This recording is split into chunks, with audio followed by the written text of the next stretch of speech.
Sir sir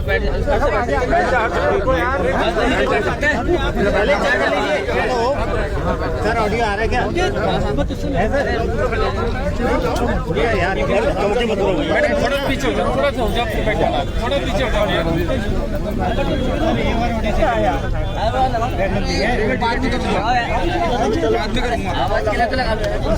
यार कैसे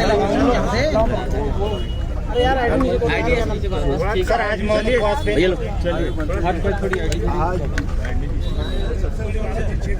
जो NH की दुर्दशा कर रखी है, ये कब का बन करके तैयार हो जाना चाहिए था। इतनी आपराधिक स्तर की उपेक्षा बरेली हल्द्वानी काठगोदाम हाईवे की हो सकती है, मैं इसकी कल्पना नहीं कर सकता। और सारी दुनिया उत्तराखंड में इसी रास्ते से प्रवेश करती है, नैनीताल प्रवेश करती है। क्या अंदाज हमारे विषय में लगता होगा, सड़कों के विषय में लगता होगा। वर्तमान सरकार को उसकी कुछ भी शर्म नहीं।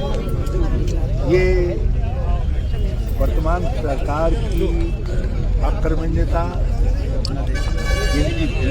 इनकी इसको मैं कहूँ नालायकी की वजह से सारे देश के अंदर हमारी सड़कों के विषय में खराब संदेश जा रहा है।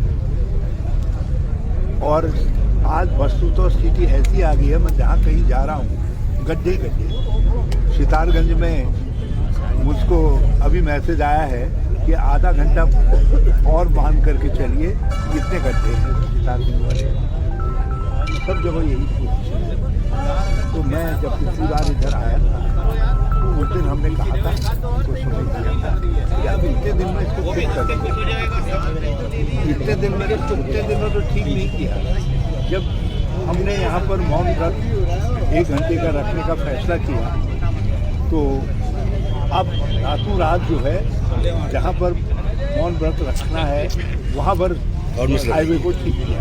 यही सब है ना। नीचे मेरी हाल खराब है नीचे। हाँ, ये अब हम बात तो यहीं पर करेंगे, लेकिन 45 मिनट बाद जब हम घूमने के लिए चलेंगे, घूमने के लिए चलेंगे, तो उस समय हम पैदल चल करके वहाँ पर तक पहुँचेंगे जहाँ ये गड्ढे, क्योंकि वो गड्ढे लोगों तक पहुंचने जरूरी हैं, ताकि लोगों को लगे कि ये कितने बड़े फरेबी फरेब है साक्षात। और यदि ठीक करने थे तो इतने दिन का हमने मोहलत दी थी, तुमने ठीक क्यों नहीं की? और ये अभी तो यहाँ शुरू किया है हमारा ये मूड़ा। और सब हम कांग्रेस के लोग जो है अब मोबाइल हो करके जहाँ जहाँ गड्ढे हैं सब जगह इसी तरीके से उपवास है। या तो ये गड्ढे भरेंगे या ये खुद गड्ढे में जाएंगे। आज 21 साल पूरे हो चुके हैं, हम प्रवेश कर चुके हैं। किस तरह से देखते हैं इस 22 सालों में हम कहाँ पहुँचे? देखिए, हमें बड़ा अभिमान है 20 साल की यात्रा में हम एक परिपक्व राज्य के रूप में उभर रहे हैं। कांग्रेस में बुनियाद डाली। आज हमारे पास एक परिपक्व जुडिशरी है, एक परिपक्व कार्यपालिका है, एक परिपक्व लेजिस्लेचर है। और सबसे बड़ी बात यह है कि जिस राज्य में इंफ्रास्ट्रक्चर शून्य था, आज उद्योग शून्य थे करीब, जिस राज्य के अंदर आर्थिक संसाधन बहुत न्यूनतम थे, तो इन सारी कठिनाइयों के बावजूद आज हम औद्योगिक रूप से भी राज्य विकास दर में हम अपने दो जो हमारे साथ जन्म लिए राज्य हैं उनसे आगे। हमारी राजस्व वृद्धि दर भी, यशपाल आर्या जी राजस्व मंत्री थे, उस समय हम 19.5% पहुँच गए थे। और कर्नाटक से देश भर में 2016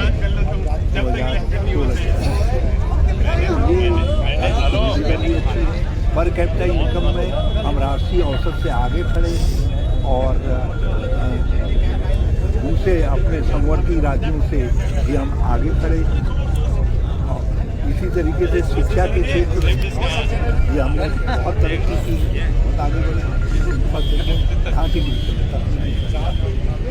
लेकिन अपनी यात्रा का लक्ष्य बहुत बड़ा है और सबसे बड़ी बात ये है कांग्रेस की कि कांग्रेस ने दुनिया जानी थी और वो आगे बढ़ी।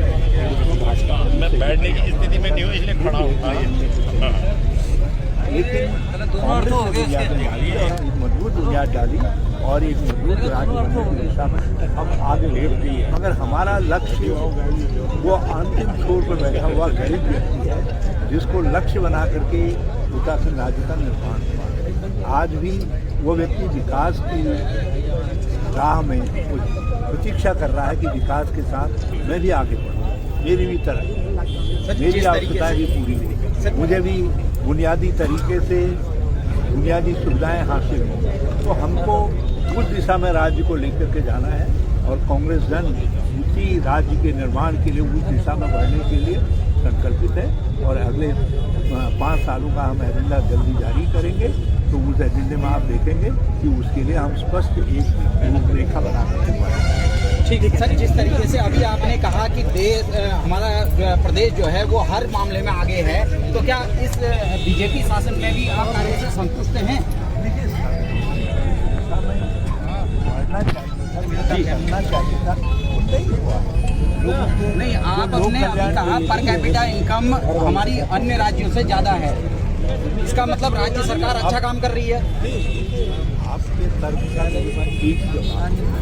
हमारे समय में हमने 3 साल के अंदर 71,000 रुपया वार्षिक पर कैपिटा इनकम से 1,75,000 रुपया मंगाई, 1,75,000 रुपया मंगाई।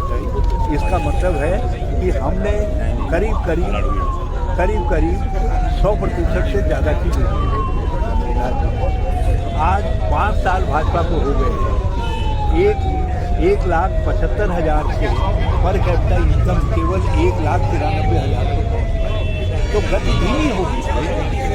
धीमी होगी जो लोगों की आर्थिक स्थिति थी उसकी दर नहीं होगी। हमने ये सड़कें बनाई, अब वो गड्ढा हो गई, उन्होंने उनको गड्ढे में बंद किया। हमने उद्योग लगाए, आज उद्योग पलायनित हो गए। हमने विद्युत उत्पादन में राज्य को पूरी तरीके से सक्षम बनाया। आज जो है हमारी विद्युत उत्पादन दर जो है घट गई है। तो ये सब चीज़ें समृद्ध हैं। हमने शिक्षा का इंफ्रास्ट्रक्चर बनाया, आज हमारा इंफ्रास्ट्रक्चर टूट गया, स्वास्थ्य का इंफ्रास्ट्रक्चर चरमरा गया है।